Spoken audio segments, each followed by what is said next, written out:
Okay, here we are for another Sci-Fi Friday.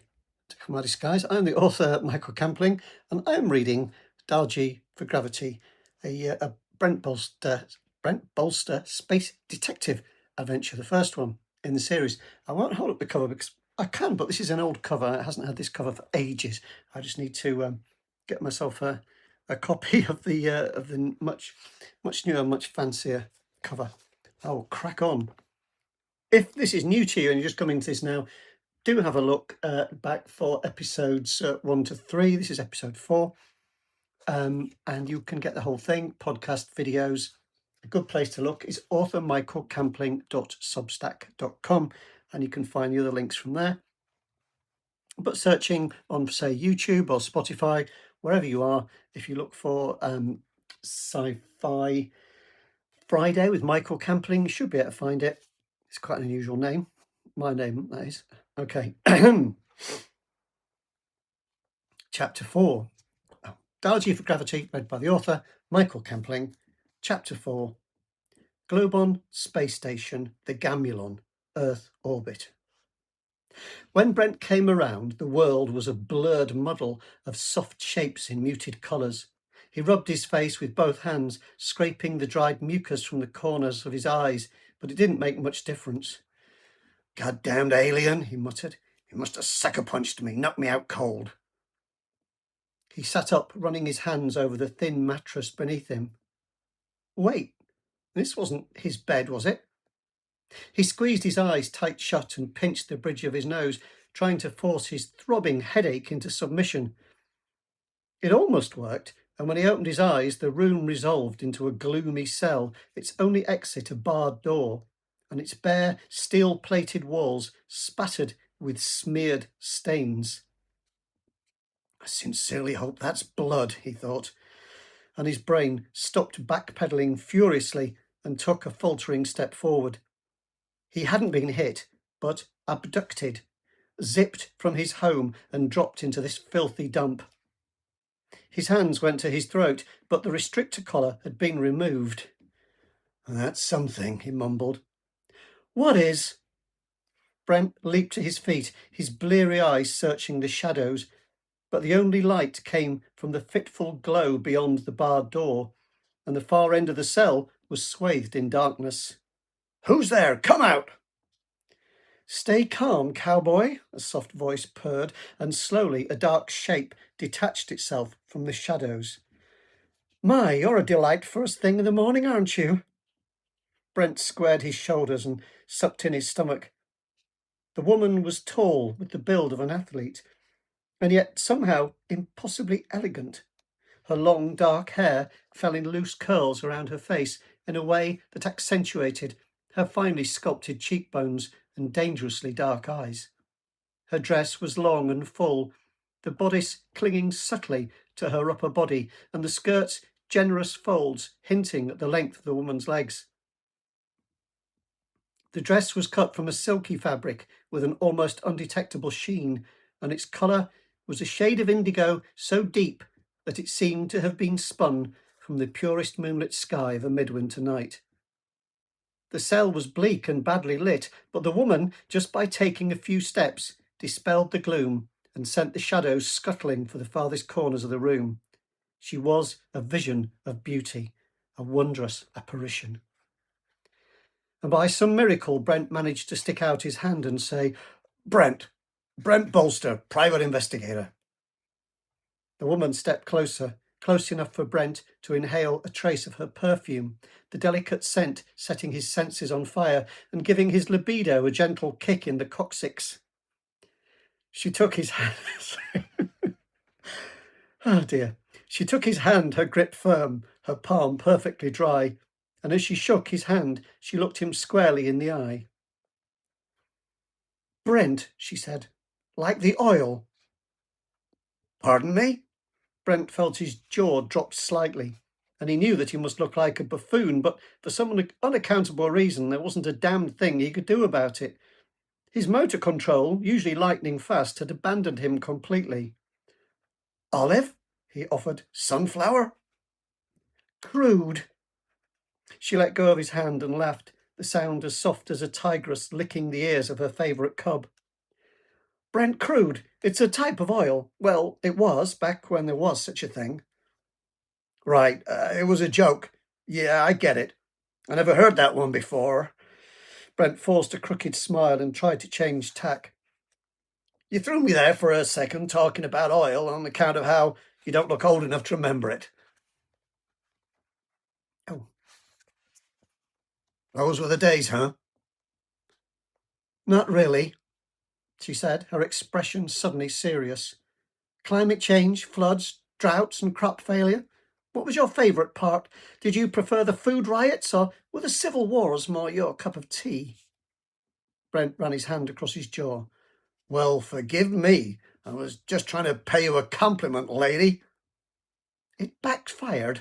She smiled sweetly, adding, and just for the record, I'm not old enough to remember fossil fuels, but a degree in geopolitics and a master's in economics tends to give me a certain perspective. No kidding. Listen, you never did tell me your name, and I need to know what to call you if we're ever going to bust the hell out of here. She arched her eyebrows in surprise. Maisie Richmond. And what did you mean about busting out? Brent gave her an appraising glance. Maisie was clearly very beautiful, smart, and quick-witted, but she was out of his league, and unfortunately she knew it. Any attempt at smooth talk would be a waste of time, and while her appearance had made him forget his headache for a few minutes, the throbbing pain had already returned to his temples with a vengeance. He'd had enough headaches to know that this one was planting a flag in his skull and making itself at home. It was here for the long haul, and nothing short of a lobotomy could persuade it to leave until it was good and ready. So when he spoke, he adopted a mocking tone, not caring whether she took offence or not.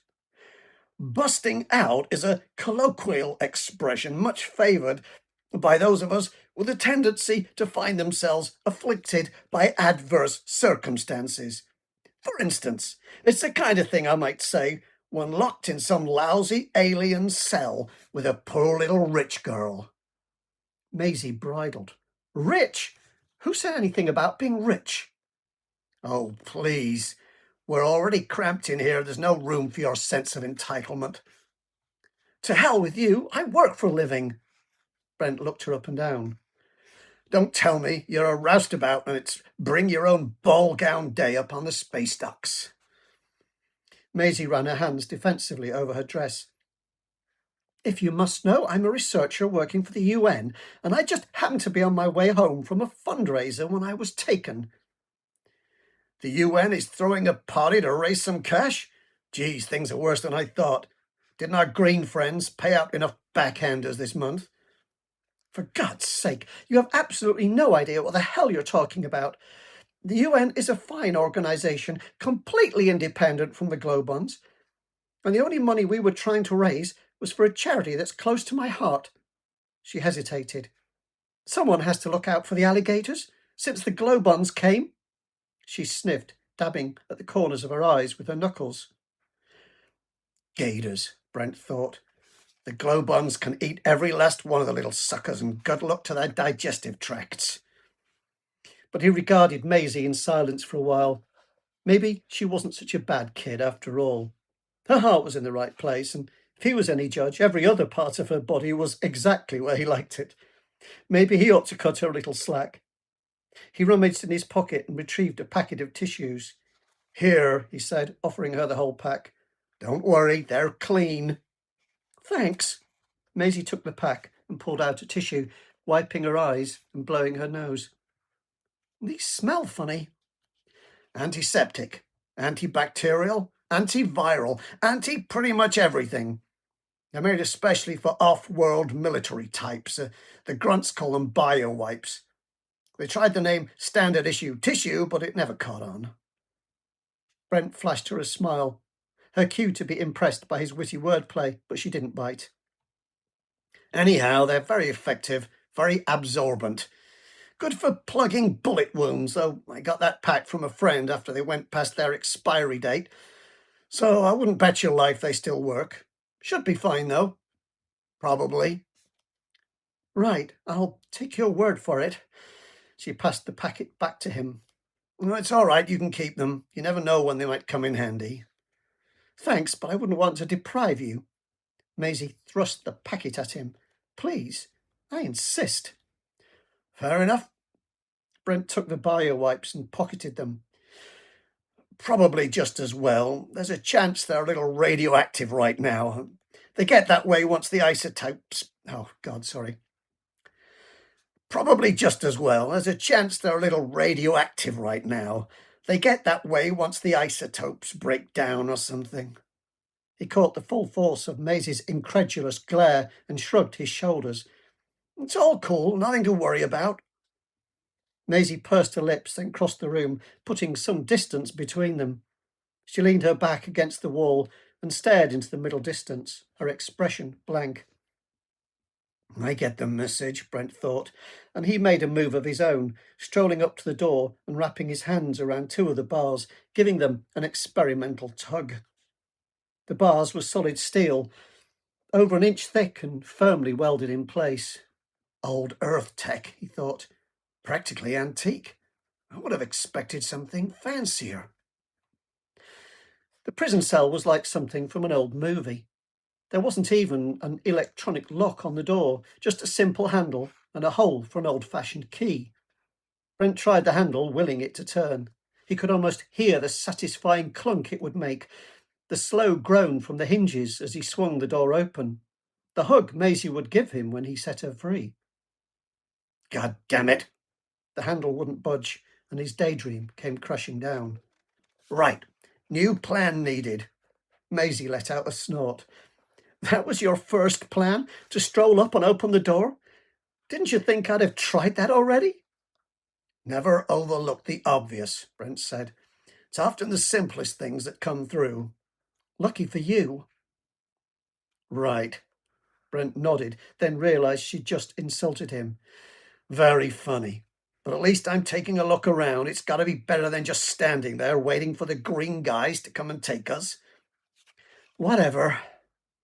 Maisie heaved a sigh. I wouldn't make too much noise, though. There was a guy in here earlier. And while he was sleeping it off, he kicked up a fuss. He screamed, shouted, kick the door. They didn't like it. What happened? Maisie pushed herself off from the wall and walked slowly toward him. Take a guess. Do you see him here? They came for him? 3 of them, armed with those shiny pistols they have. Parton guns, Brent said. Kind of a ray gun. They might look like toys, but they pack a punch you wouldn't believe. So much as touch that beam with your pinky, and all of a sudden, you can only count up to 9. Maisie looked down her nose at him, her eyes cold. They didn't fire a shot. The guy took one look at them and went down on his knees, begging for his life. But they just took him, picked him up and dragged him away. And from the look on their faces, I'd guess they weren't taking him out for ice cream. Brent set his jaw. There wouldn't be much he could do if 3 goons armed with parton guns came to grab him. But he'd be damned if he'd go without putting up a fight. How about this? You go to the back and pretend to be sick. Make like you're throwing up or something. I'll stand all quiet, and when they come in, I'll jump them. It won't work, Maisie said. The glowbombs are too cautious to be taken in by such a simple trick. And anyway, I think it's too late. What do you mean? Brent asked. But he didn't wait for a reply. He cocked his ear and knew exactly what Maisie had just heard. Beyond the door, an unmistakable sound reverberated along the bleak corridor, the noise echoing from the smooth metal walls, the rigid rhythm of boots thudding against the floor. At least 3 goons, Brent decided. Maybe more. And there was no doubt about which direction the Globon troops were marching. The sound grew steadily louder, thundering through the forbidding corridor, every pounding footstep vibrating in Brent's chest. They were coming.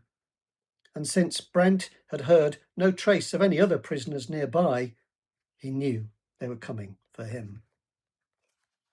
Okay, that was a clip from Dial G for Gravity by me, the author Michael Campling.